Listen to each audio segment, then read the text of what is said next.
बनहि में मुंगिया जनमी गेला, बनहि लतरी गेला रे। ललना रे बनहि में रूसा लन लाव्यांसा बड़ुआ नव गुण जानवा लागी रे। ललना रे बनहि में रूसा लन काव्यांसा बड़ुआ नव गुण जानवा लागी रे। बनहि में बसथिन अपना बाबा पोता मनावत रे। बनहि में बसथिन अपना बाबा पोता मनावत रे।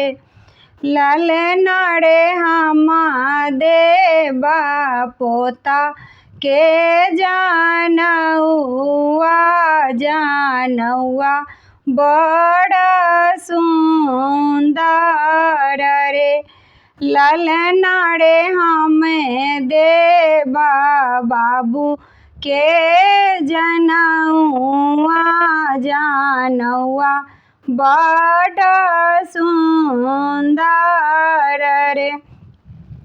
कहाँ शोभे बाबू के मुजा के डोरी, कहाँ मिर्गा छाला शोभे रे। कहाँ शोभे बाबू के मुजा के डोरी, कहाँ मिर्गा छाला शोभू रे। ललना रे कहाँ शोभे बाबू के जानौआ जानौआ बड़ा सुंदर रे। ललना रे कहाँ शोभे बाबू के जानौआ जानौआ बड़ा सुंदर रे। डारे शोभे बाबू के मुजा के डोरी, गले मिर्गा छाला शोभू रे। डारे शोभे बाबू के मुजा के डोरी, गले मिर्गा छाला शोभू रे।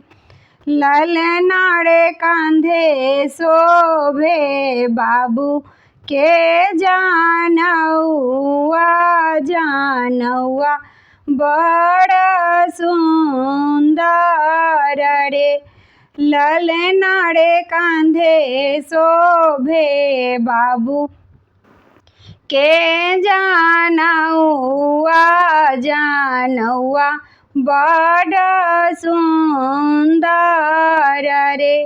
मरबाही घीबा ढरकी गेला स्वर्ग इजोता भेला रे। मरबाही घीबा ढरकी गेला स्वर्ग इजोता भेला रे।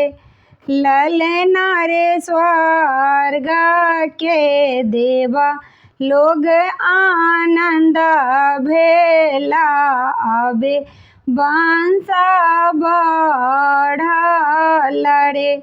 ललना रे स्वर्ग के देवा लोग आनंद भेला, अबे वंश बढ़ल रे।